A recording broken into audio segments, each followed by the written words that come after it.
Hello, good evening, and good Wednesday, and thanks for being here on the program. It's the 17th day of August. We're going to dive right into headlines. I already had set forth a couple of local governmental meetings, which will consume several moments of our time this evening. We'll also be touching on auto accidents and incidents related to the weather and rainfall, which has been coming down just as we expected in sheets in between a few breaks in the clouds, one round after another. I'm adding up close to 2 inches here at the newsroom, in addition to what was a slew of minor auto accident just right at the 5 o'clock time frame, I believe it was. The McGough County Rescue Squad and EMS were responding to what turned out to be a cold water drowning situation. We're still trying to find out more.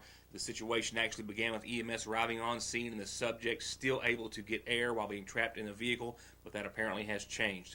We have a camera dispatched to that area and that scene, and maybe more before I leave you this evening. We'll go ahead and proceed with the other headlines that we had and pick up with our weather-related information in just a few moments and several auto accidents, including what we can on that. We'll begin tonight with picking up coverage of the most recent Johnson County Fiscal Court meeting.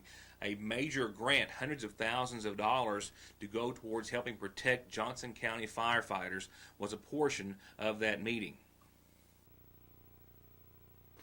The meeting began with Judge Tucker Daniel stating that the state road fund would be spent on 3 specific stretches of Johnson County roads, $97,999 specifically of state funds to resurface portions of L Green Road, a total of 3/4 of a mile, Castle Fork at 1.3 miles, and Sugar Grove at 0.043 miles. Next was discussion of a letter of support on behalf of the Johnson County Fiscal Court for the Kentucky Work Ready Skills Initiative Grant Program. The governor of Kentucky setting aside some $100 million to help students become work ready through various programs. Johnson County and Paintsville schools working together are hoping to be able to set up additional vocational training such as health services, IT, including new programs and curriculum to help students across Johnson County better enter the workforce. This grant will also help the school system achieve their mission to assure that all students are able to reach their fullest potential.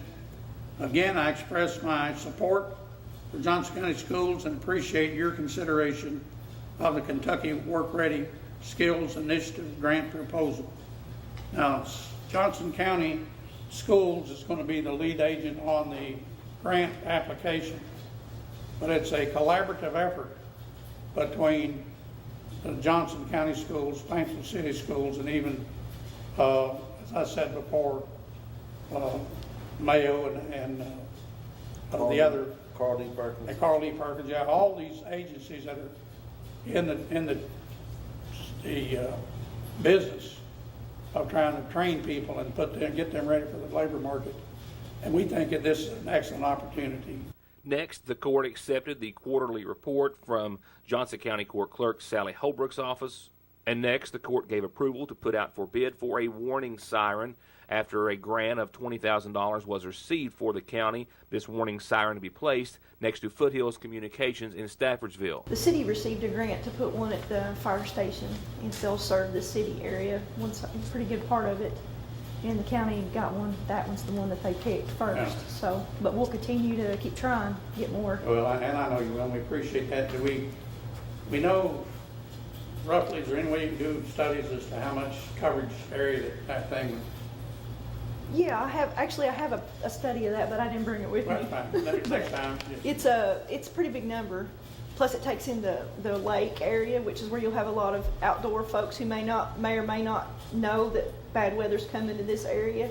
Yeah. So that's a really good thing too. And it takes in a very large portion of the population compared to the rest of the county.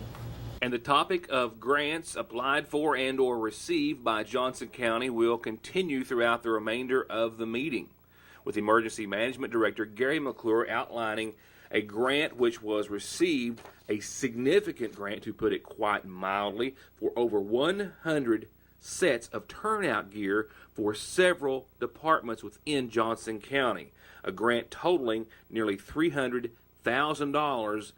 That's including a small portion to be matched by Johnson County. A total of less than $30,000 to be matched by the 7 participating fire departments. 2 weeks ago we got the announcement. We had heard a few rumors that you know, our application was looking good, but a couple weeks ago we got the announcement. So we had requested 119 sets of PPE, and that was at an estimated cost of $2,500 per set. So that made the total of the grant $297,500. Big bucks. Now, there is a 10% match with that, so that actually cuts down the federal portion $270,455, and then the departments, each individual department will do their match, which totals up $27,045 between those 7 departments, and depending on how many sets they get. But everybody feels like, me, myself especially, this was a tremendous grant that we just done, and you know, we're talking big bucks. Amazing. There. And but anyway, we got to work through the process. It'll have to be put out for bid. I want to mention West Van Lair Fire Department. We had to have one department that was the lead agency, you know, and so they accepted that role and, you know, done a lot of the paperwork, the emails, kept up with everything. But help me if I miss anybody. City of Paintsville, West Van Lair, Rock House, WR, Thelma, Red Bush, and Old Springs. That was the 7 departments that, you know, wanted to participate in this. And but, you know, with that amount of grant, you know, and it'll take us a few months to work through it and, you know, go through the bid process and everything, but it was a big accomplishment. And it's a very competitive grant. I believe Regina said 2,500 awards nationwide. They will still have to go through the bid process, still some more paperwork to be done, but almost $300,000 in grant funds to purchase over nearly 120 sets of turnout gear for local firemen is a major accomplishment and asset to the county and its departments. And lastly, in the meeting and also on the topic of grant writing, a relatively new representative of Rand Paul's office says that his office is always ready to support local governments such as Johnson County in their grant writing endeavors. Please, if you have a grant, reach out to us for letters of support. He is always happy to look at that and give you all a letter of support if you need one for any grant application that you have. If you ever get stuck on a grant or what grant to look into, we can help you with that too. We have people that are experts, and not me, but people who are grant experts and can certainly lead you in the right way. And if you'll pass that along to other organizations and agencies and things like that, we're here to help. And I have a business card with all my contact information on it. I'd like to give each of you one. But I am kind of the senator's boots on the ground. If anybody has any kind of federal question or issue, whether it's veterans or Social Security, those are a little more personal usually, FEMA for the county, anything federally related, we can try to help you. If I can't help you, I'll find somebody who knows how to help you. We'll be right back with more coverage of governmental meetings and emergencies that have transpired today after a word or two. For high-speed internet starting at 15 meg for all of your gaming, movie, home, and business solutions, or to watch TV, including your favorite local channels without a contract with hundreds of channels and digital and HD quality, and to stay connected 24/7 with friends and family, a direct line to 911, or to give your business the link it needs, choose telephone service you know is always there. Just click on their link on this site to find out how affordable the latest technology in communications can be. Foothills Communications. The Sagersville City Council met in regular session earlier this week. Among other items discussed were to place 2 storm shelters and a requested raise for salaries of city council persons at the beginning of next term. The first several minutes of the meeting were spent trying to sort out a procedural issue in the minutes from the prior meeting. Councilman Tom Frazier, assuming that there was an error in the minutes as they were written that indicated that Councilman Tommy Bailey had seconded a motion for a vote, but then went on and abstained from the same vote. It turned out that that was how it happened, and it was written up correctly. Councilman Tom Bailey then again abstained from voting to approve the June meeting minutes as well. They then went on to set the tax rate for 2017 for watercraft and motor vehicles in the city of Sagersville. That was left as it has been at 30 cents per $100 of valuation, that number unchanged for many years. And then the mayor discussed authorization to enter into an agreement with the Sagersville First Baptist Church to place one of the 2 storm shelters purchased from the former Joy Global Company on the church's property. They were going to put it behind, we could put it behind the Baptist church, between that fence that they got now, that the, I guess, Right. yeah, and put it back there. They've got, Is that not a flood zone? no, it's up high, it's right behind it, where it's on the same side of the church. Yeah, same Okay. part of the church there. We're not putting it over in the bottom. Yeah. Yeah. So do I have a motion to enter this agreement with the First Baptist Church to? I'll make a motion. I'll second. Tex made the motion, and Tommy Bailey seconded to enter into an agreement with the Sagersville Baptist Church. But you are gonna add in there that they'll give us an easement. There's an easement, yeah, they were asked to have it put in. I forgot to call Jeff and tell him I've got that wrote down on my notes, so. All in favor, raise the right hand. Next was the following lengthy discussion on a request by Councilman Tom Bailey to raise the salaries of the Sagersville City Council. That raise, which would go into effect next term, would increase the current pay of the council persons from $100 per month to $300 per month. Request to adopt an ordinance setting the salary for members of the city council who will take office on January 1st, 2017. I sent this to Jeff Lovely, and I guess we need to hear his opinion on it before discussion on it. Can you change your salary? There is no salary, you're paid on a per diem basis. It's not a salary, it's a compensation. You're changed on you got a per diem, there's 2 things you can do, you can either get paid per diem or you can be paid salary. And right now, you're paid per diem, which is per meeting. And you can't ask to be changed the first Monday of the month, of May, of the year that there's an election. The only thing you can do right now is give yourself a 0.7% raise, which is the consumer index raise from last year, according to the Department of Local Government. I can give you this, it's right there and what you're looking at, Tom. Yeah, I'm looking at it. That's what I just told you. No, it's not the way it reads. That's exactly how it reads. What'd you say there, Tom? What'd you say, Ray? Well, it says shall not be changed during the officer's term in office.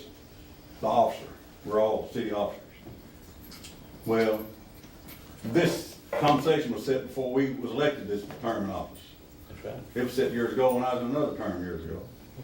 So what? So this is not the term that I was elected, that it was set at. In other words, this $100 compensation now was set 6, 8 years ago. It's not been set the last 2 years.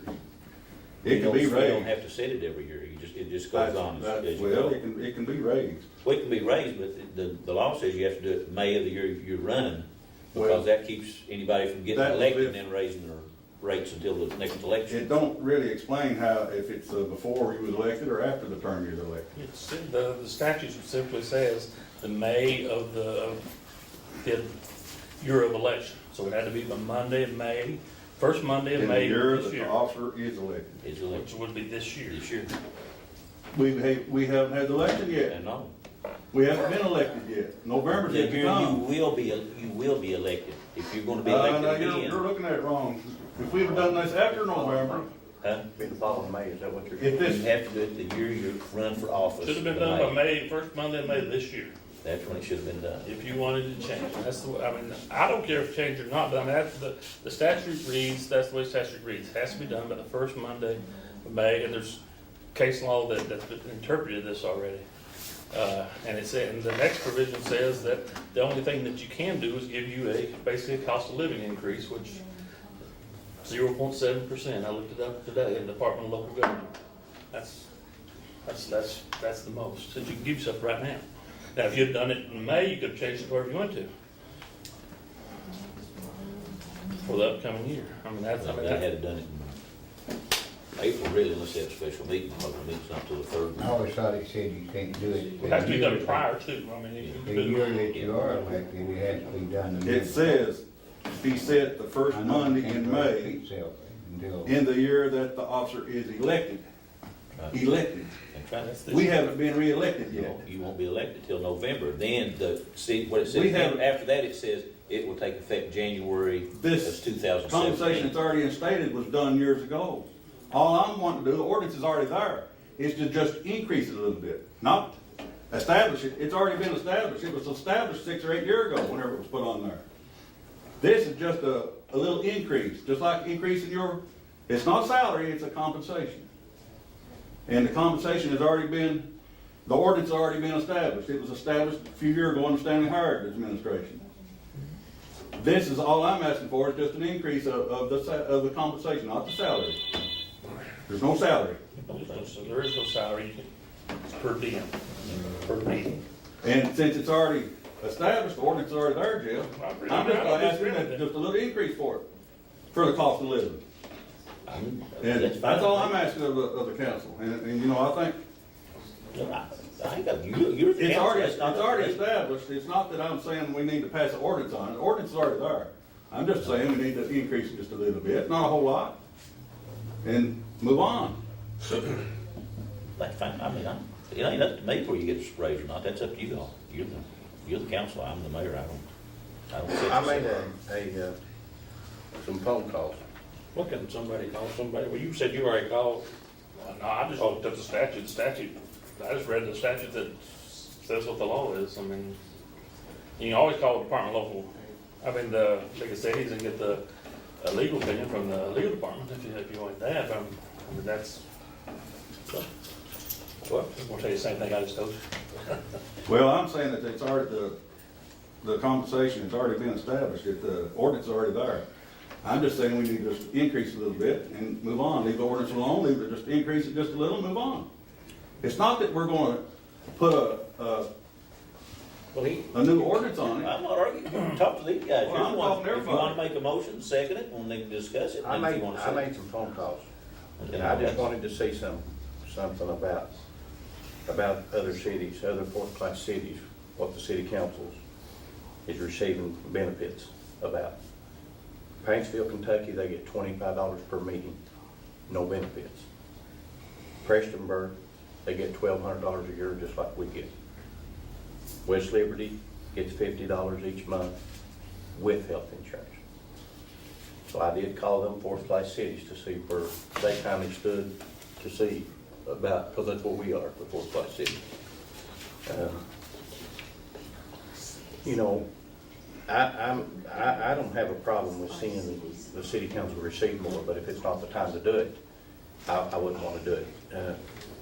That I do know this, I would never be for raising the city councils, or no one, unless it was budgeted into the fiscal year budget. Not to take effect on January 1, but July of the following term of the next people. My understanding of it was that if we made a raise, it wouldn't even come into effect until the new administration under the next fiscal year budget, not under an old budget. Maybe you and I won't be the new administration. We may not be, that's what I'm saying. That's why we're not really allowed to make, if we make one, then you're saying you But- may not be making for yourself. but it has to be you're making made- for the income. Now, before the new administration, or they can't. I don't know the law on that, he would. It has to be made by the first Monday of May. You can do it, but it has to be done May, first Monday in May.